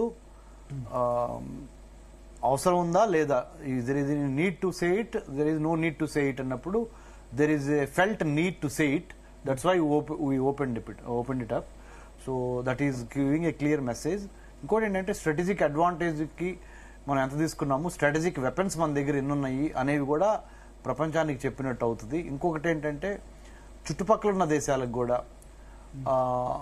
మనకి భారతదేశం చుట్టుపక్కల ఉన్న మన 15,000 కిలోమీటర్ల ల్యాండ్ బార్డర్ చుట్టుపక్కల ఉన్న దేశాలకు కూడా, అంటే బంగ్లాదేశ్, మన పాకిస్తాన్, ఆఫ్ఘనిస్తాన్, భూటాన్, నేపాల్, మయన్మార్, బర్మా, వీటితో పాటుగా చైనా, ఇంకొద్దిగా ఎక్స్టెండెడ్ నైబర్హుడ్లో ఉన్న మిడిల్ ఈస్ట్, అందరికీ చెప్పింది ఏంటంటే మనము 21st సెంచరీలో ఉన్న భారతదేశము, 2025లో ఉన్న భారతదేశము 2047 100 years ఆఫ్ ఇండిపెండెన్స్కి చాలా బలంగా సెల్ఫ్ డిపెండెంట్, సెల్ఫ్ అటానమస్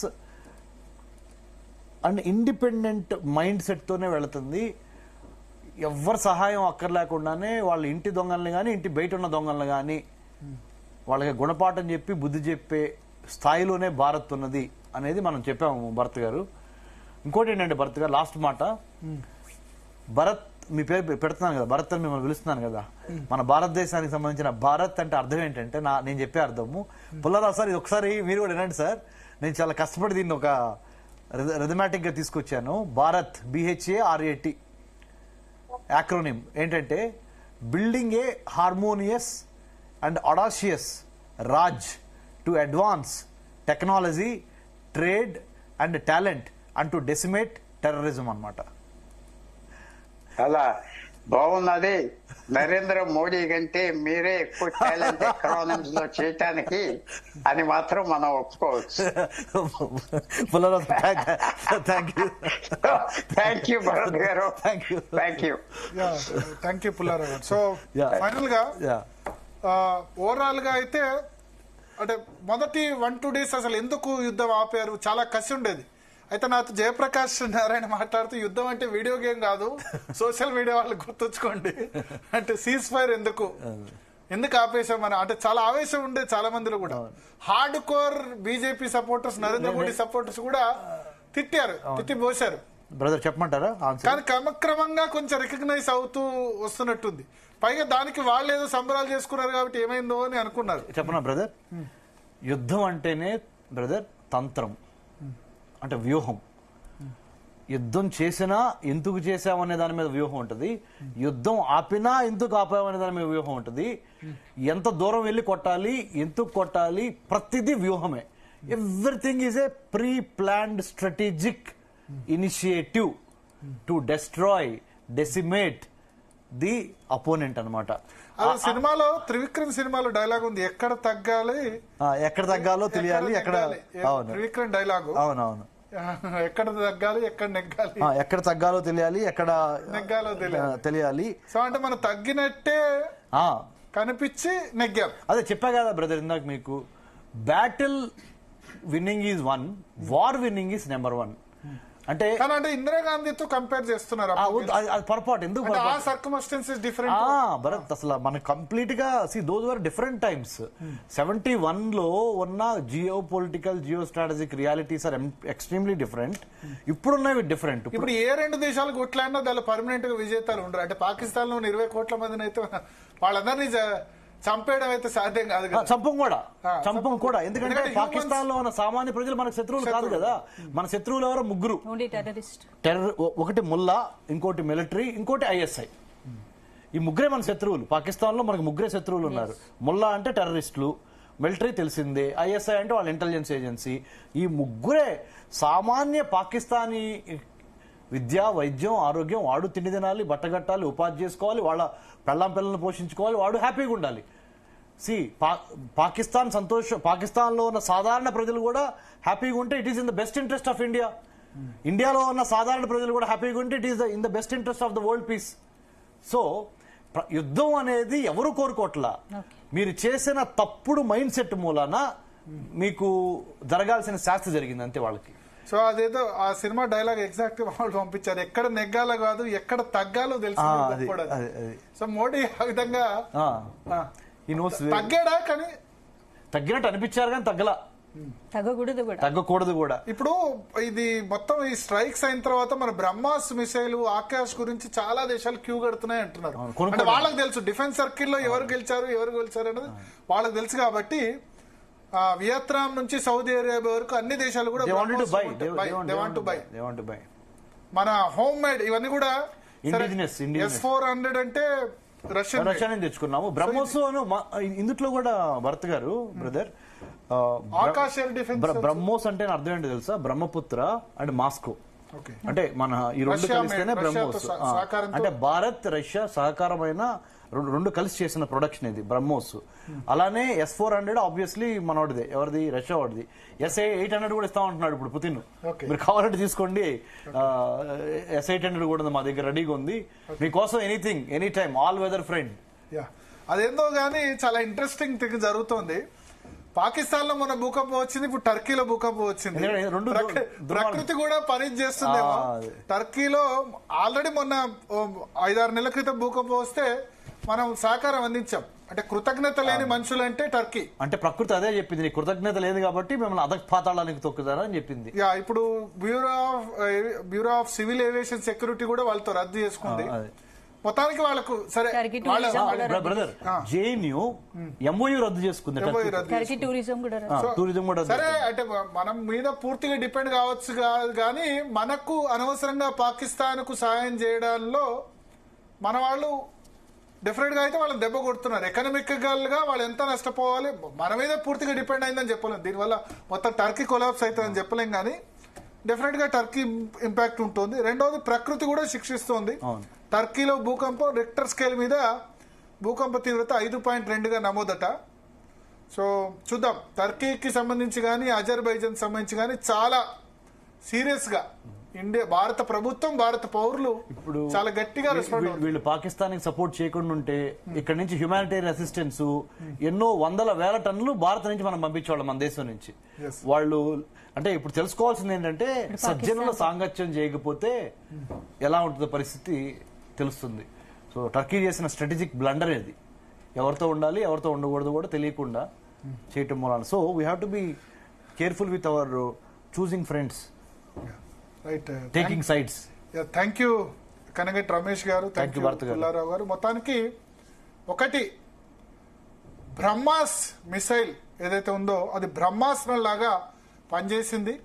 ఆ బ్రహ్మాస్త్రం పనిచేసి పాకిస్తాన్ కాళ్ల బేరానికి వచ్చి ఆ రోజు రాత్రి 9-10వ తేదీ అర్ధరాత్రి వరుసగా 11 ఎయిర్ బేస్లను మన వాళ్ళు బ్రహ్మాస్ మిసైల్స్ తో గడగడలాడిచ్చారు.